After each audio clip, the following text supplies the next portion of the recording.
இறையாட்சி செல்வருக்கா ஏழைக்கா? கிறிஸ்து இயேசுவில் அன்புமிக்க சகோதர சகோதரிகளே, இன்று நாம் தாயாம் திரு அவையோடு இணைந்து பொது காலத்தின் 20ஆம் வாரத்திலே செவ்வாய்க்கிழமையிலே இன்றைய மத்தேயு நற்செய்தி 19ஆம் அதிகாரம் 23 முதல் 30 வரை உள்ள அந்த இறை வார்த்தையிலே ஆண்டவர் இயேசு கிறிஸ்து செல்வர் இறையாட்சிக்கு உட்படுவது கடினம் என்று சொல்லுகின்றார். அதாவது செல்வர் இறையாட்சிக்கு உட்படுவதை விட ஊசியின் காதில் ஒட்டகம் நுழைவது எளிது என்று குறிப்பிடுகின்றார். ஏன் ஆண்டவர் இயேசு கிறிஸ்து செல்வர் இறையாட்சிக்கு உட்படுவது கடினம் என்று சொல்கின்றார் என்பதை முதலிலே செல்வருடைய மனநிலை எப்படிப்பட்ட ஒரு மனநிலையாக இருக்கிறது என்பதை நாம் புரிந்து கொள்ள வேண்டும். முதலாவதாக அவர்களுடைய மனநிலை ஒரு சுய நம்பிக்கை, செல்ஃப் ரிலையன்ஸ். செல்வர் பெரும்பாலும் என் உழைப்பால் நான் இதை அடைந்தேன் என்று நினைக்கிறார்கள். கடவுளை சாராமல் தன்னுடைய செல்வத்தை என்னுடைய கடின உழைப்பால் தான் நான் பெற்றுக்கொண்டேன் என்கின்ற ஒரு மனநிலை உருவாகிறது. அவ்வாறு உருவாகின்ற பொழுது அங்கே தாழ்ச்சி குறைந்து கடவுளை மறந்து தன்னுடைய உழைப்பிற்கும் தான் செய்த எல்லா விதமான செயல்பாடுகளுக்கும் முக்கியத்துவம் கொடுக்கக்கூடிய ஒரு மனிதராக மாறுகின்றார். இரண்டாவதாக பொருளாசை கொண்ட ஒரு மனநிலை. இன்னும் சம்பாதிக்க வேண்டும் என்ற ஒரு தீராத தாகம். எவ்வளவு சம்பாதித்தாலும் மனதிற்கு ஒரு அமைதி கிடைப்பது கிடையாது. என்னிடம் இருக்கிறது போதும் என்கின்ற திருப்தியான ஒரு மனநிலை இருப்பது கிடையாது. இது செல்வர் இன்னும் அதிகமாக சம்பாதிக்க வேண்டும், இன்னும் அதிகமாக தனக்கென்று சேர்த்து வைக்க வேண்டும் என்கின்ற ஒரு மனநிலை உருவாகும். மூன்றாவதாக ஒரு பகிராத மனநிலை. பணம் அதிகம் இருந்தாலும் மற்றவர்களுக்கு பகிர மனம் வராது.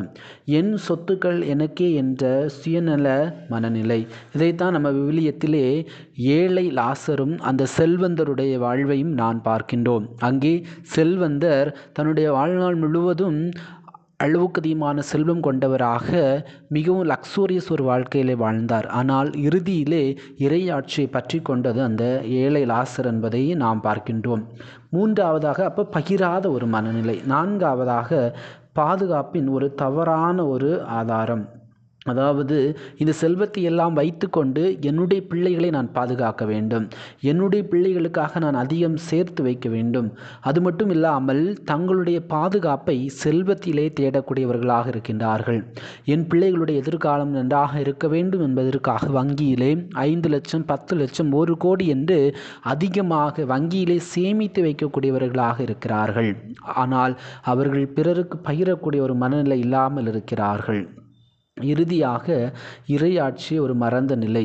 இப்போதைய சுகமே போதும் என்று வாழ்கிறார்கள். அவர்கள் தங்களுடைய வாழ்க்கையிலே தான் வாழக்கூடிய இந்த நேரத்திலே எந்த அளவிற்கு மகிழ்ச்சியாக வாழ முடியுமோ, எந்த அளவுக்கு நாம் அதிகமாக காசை செலவு செய்ய முடியுமோ, பணத்தை வைத்து மகிழ்ச்சியாக இருக்க முடியுமோ என்கின்ற அந்த ஒரு மனநிலைதான் இருக்கிறதே தவிர தன்னிடம் இருக்கக்கூடிய செல்வத்தை, தன்னிடம் இருக்கக்கூடிய திறமைகளை பிறரோடு பகிர வேண்டும் என்கிற அந்த ஒரு மனநிலை இல்லாதவர்களாக இருக்கின்றார்கள்.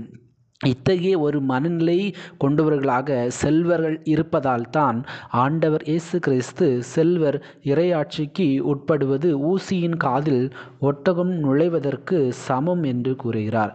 இத்தகைய மனநிலையை எப்படி மாற்ற முடியும் என்று பார்க்கின்ற பொழுது, முதலாவதாக அவர்கள் செல்வத்திலே நம்பிக்கை வைக்காமல் கடவுள் மீது நம்பிக்கை வைக்க வேண்டும். பணம் நம்முடைய வாழ்க்கைக்கு தேவை, அது தற்காலிகமானது. ஆனால் கடவுள்தான் நிலையானவர். இந்த எல்லா விதமான பணத்தையும் செல்வத்தையும் கடவுள்தான் எனக்கு கொடுத்திருக்கிறார் என்கின்ற ஒரு மனநிலை உருவாக வேண்டும். இரண்டாவதாக தன்னிடம் இருக்கக்கூடிய செல்வம் போதும் என்கின்ற அந்த ஒரு மனநிலையை இவர்கள் உருவாக்க வேண்டும். பொதுவாக எப்போதுமே நம்முடைய சமுதாயத்திலே பார்க்கிறோம், நம்மை சார்ந்திருக்கக்கூடியவர் நம்மை விட அதிகமாக வசதிக்கு போய்விட்டார்கள் என்று சொன்னால் நான் அவனை விட இன்னும் வசதியாக வேண்டும் என்று சொல்லி ஓடக்கூடியவர்களாக இருக்கிறோம். ஆனால் நாம் இருப்பதை வைத்து மகிழ்ச்சியாக வாழக்கூடிய போதும் என்ற மனநிலையை உருவாக்க வேண்டும். மூன்றாவதாக நம்மிடம் இருக்கக்கூடிய திறமைகள், அன்பு, பொருள், செல்வம் எல்லாவற்றையும் நாம் என்ன செய்ய வேண்டும்? பிறரோடு பகிர்ந்து வாழ வேண்டும். அவ்வாறு பகிர்ந்து வாழ்கின்ற பொழுது பொழுது நமக்கு இன்னும் அளவுக்கு அதிகமான செல்வத்தை கடவுள் கொடுக்கக்கூடியவராக இருக்கிறார். நான்காவதாக நாம் அகந்தை கொள்ளாமல் தாழ்ச்சியை கற்றுக்கொள்ள வேண்டும். அதைத்தான் ஆண்டவர் இயேசு கிறிஸ்து நீதிமொழிகள் 16ஆம் அதிகாரம் 18ஆம் இறைவசனத்திலே அகந்தைக்கு பின் அழிவு வரும் என்று சொல்லுகின்றார். நமக்கு அதிகமான செல்வம் வருகின்ற பொழுது, அதிகமாக புகழ் வருகின்ற பொழுது, அதிகமாக வசதி வாய்ப்புகள் வருகின்ற பொழுது அது இன்னும் அளவுக்கு அதிகமான அழிவை நோக்கி நம்மை பயணிக்கக்கூடியதாக இருக்கிறது. அங்கே அகந்தை வருவதற்கான வாய்ப்புகள் அதிகம். எனவே நாம் அந்த நேரத்திலே கடவுள் எனக்கு கொடுத்தார், கடவுள் வழியாக நான் பெற்றுக்கொண்ட எல்லாவற்றையும் பிறருக்கு கொடுக்கக்கூடிய அந்த ஒரு மனநிலை நமக்குள்ளே இருக்கின்ற பொழுது நம்முடைய வாழ்வானது இன்னும் வளர்ச்சியை நோக்கி இன்னும் அளவுக்கு அதிகமான செல்வத்தை பெற்றுக்கொள்ளக்கூடியவர்களாக நாம் வாழ முடியும். இதைத்தான் ஆல்பர்ட் ஸ்விட்சர் என்பவர் ஐரோப்பாவிலே ஒரு மிக சிறந்த தத்துவ ஞானியாகவும் இசை ஞானியாகவும் விளங்கினார். இவர் தன்னிடம் அளவுக்கு அதிகமான செல்வம் இருந்தது, தன்னிடம் அளவுக்கு அதிகமான புகழ் இருந்தது, தன்னிடம் அளவுக்கு அதிகமான ரசிகர்கள் எல்லாம் இருந்தார்கள். ஆனால் அவர் அவை எல்லாவற்றையும் விட்டுவிட்டு ஆப்பிரிக்காவிலே ஒரு மிகவும் பாழடைந்த மக்களுக்காக, ஏழை மக்களுக்காக, அந்த மக்களை நாடி சென்று அந்த மக்களுக்கு மருத்துவம் செய்வதற்காக செல்கின்றார். மிக சிறந்த ஒரு மருத்துவராக மாறுகின்றார். அங்கே உள்ள எல்லா மக்களையும் அவர் அன்பு செய்யக்கூடியவராக இருக்கின்றார். அங்கே நோயினாலும் மனதளவில் பாதிக்கப்பட்டவர்களுக்கும் தன்னுடைய மருத்துவத்தின் மூலமாக அவர் உதவி செய்து அந்த மக்களுக்கு புது வாழ்வை கொடுக்கக்கூடியவராக இருக்கின்றார்.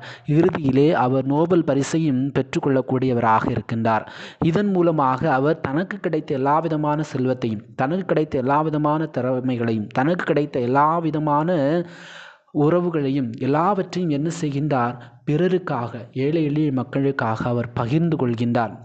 பகிர்ந்து கொள்வதன் வழியாக அவர் தனக்கு இருந்த எல்லா விதமான புகழை விடவும் ஏழை எளிய மக்களுடைய வாழ்க்கை தரம் முக்கியம் என்பதை உணர்ந்து அந்த மக்களுக்காக பணியை செய்யக்கூடியவராக இருக்கின்றார். கிறிஸ்து இயேசுவில் அன்புமிக்க சகோதர சகோதரிகளே, நாம் எப்படிப்பட்ட செல்வர்களாக இருந்தாலும் சரி, எல்லாவற்றையும் இந்த உலகத்திற்காக, இந்த உலக மக்களுடைய வாழ்விற்காக நான் நம்மையே முற்றிலுமாக கையளிக்கின்ற பொழுது நம்மிடம் இருக்கக்கூடிய திறமைகள், செல்வங்கள், நேரங்கள், பொருள், பதவி எல்லாவற்றையும் பிறருக்காக நாம் நம்மை கையளிக்கின்ற பொழுது அது ஒரு உண்மையான வாழ்வாக மாறும். அதுதான் இறை ஆட்சியை நாம் பற்றி கொள்வதற்கு ஒரு வழிகாட்டியாக அமையும் என்பதை ஆண்டவர் இந்த நாளிலே நமக்கு எடுத்துரைக்கக்கூடியவராக இருக்கின்றார். எனவே இறை ஆட்சி ஏழை எளியோர் கையிலே, அன்பு, கருணை, இரக்கம் கொண்டவள் கையில் இருப்பதை ஆண்டவர் நமக்கு எடுத்துரைக்கின்றார். அதற்கேற்ப நம்முடைய வாழ்வை நாம் இந்த நாளிலே அமைத்து கொள்வோம். அதற்கு தேவையான அருள் வேண்டி இந்த நாளிலே இறைவன் நோக்கி மன்றாடுவோம். எல்லாமல்ல இறைவன், தந்தை, மகன், தூய ஆவி உங்களை நிறைவாக ஆசீர்வதிப்பாராக. ஆமீன்.